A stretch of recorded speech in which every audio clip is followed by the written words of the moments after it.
32 साल पहले हुए देश के सबसे बड़े सेक्स स्कैंडल के 6 दोषियों को जिला अदालत ने 20 अगस्त मंगलवार को उम्र कैद की सजा सुनाई।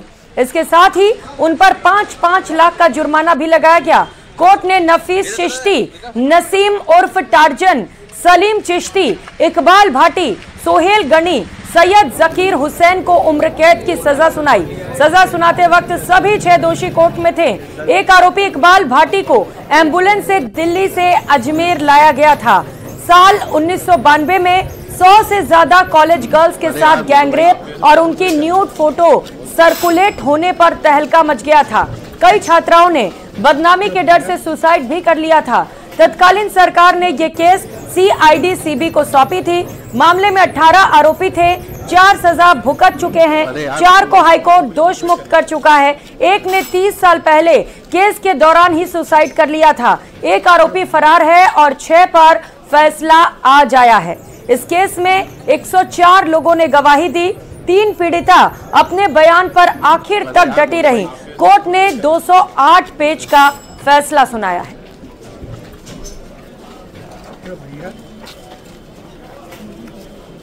तो ब्लैकमेल कांड के 6 दोषियों को सजा सुनाई गई।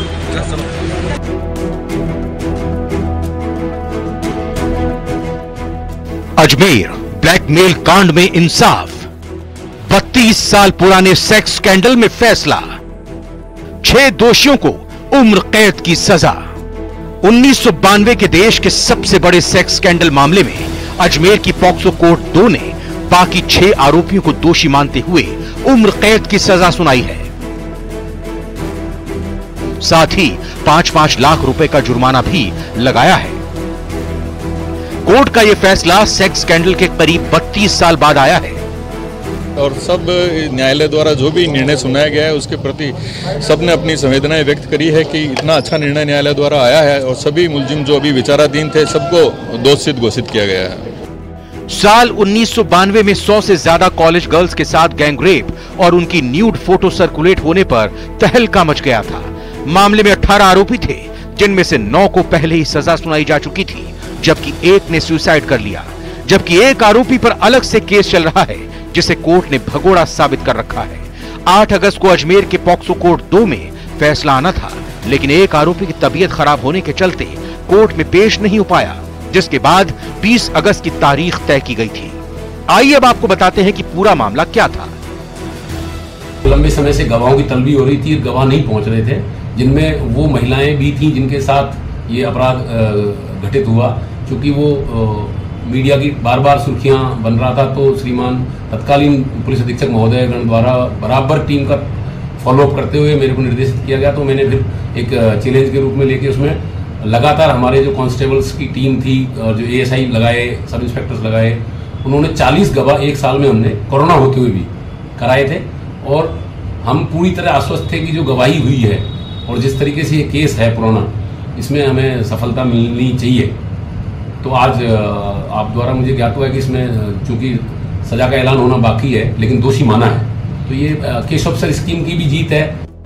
जानकारी की माने तो एक लड़के से कुकर्म के बाद ट्रैप का पूरा खेल शुरू हुआ। आरोपियों ने सबसे पहले एक बिजनेसमैन के बेटे से दोस्ती की, उसके बाद उसके साथ दुष्कर्म किया और उसकी अश्लील तस्वीरें निकाली। इसके बाद उसे ब्लैकमेल किया और उसकी गर्लफ्रेंड को बुलाया, जिसके साथ रेप किया गया और अश्लील तस्वीरें निकाली गई। इसके बाद लड़कियों पर उनकी सहेलियों को लाने का दबाव बनाया गया। इस तरीके से एक के बाद एक लड़कियां इनकी शिकार बनती गईं। लड़कियों को ब्लैकमेल कर अलग अलग ठिकानों पर बुलाया जाने लगा। लेकिन मामले का खुलासा उस वक्त हुआ जब आरोपियों ने जिस लैब में रील डेवलपमेंट के लिए दी, वहीं से न्यूड फोटो लीक हो गई।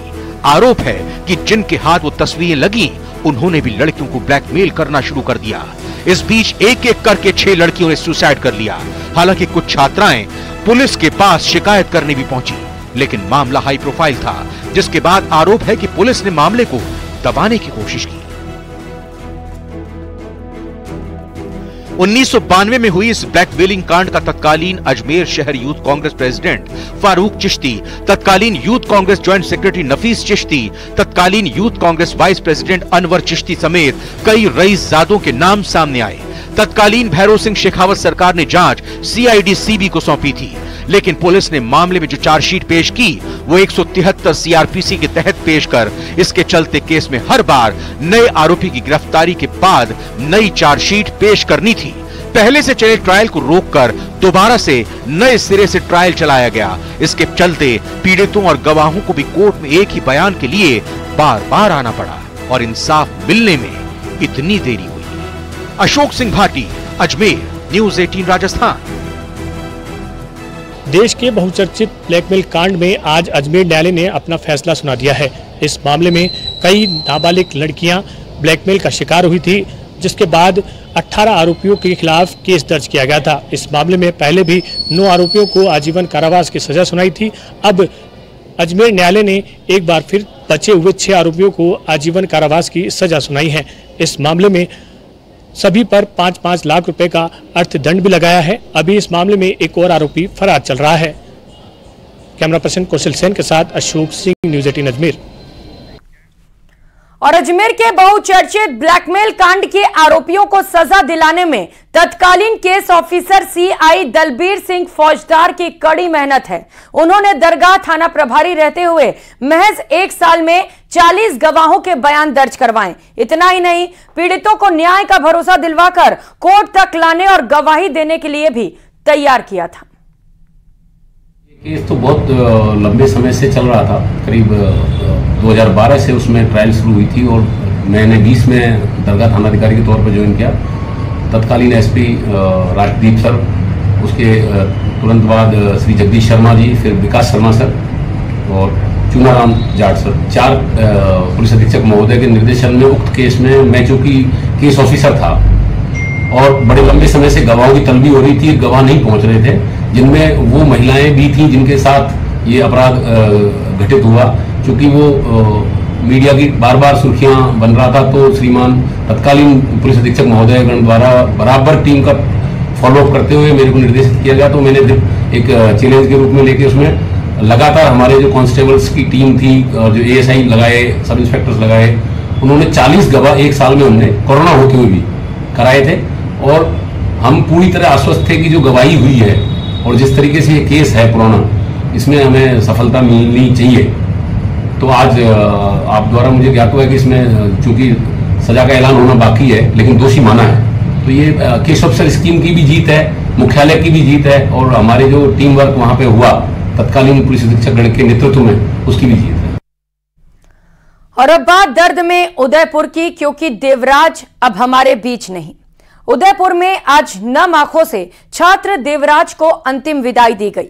इस दौरान प्रशासन मुस्तैद नजर आया। ये रिपोर्ट देखिए।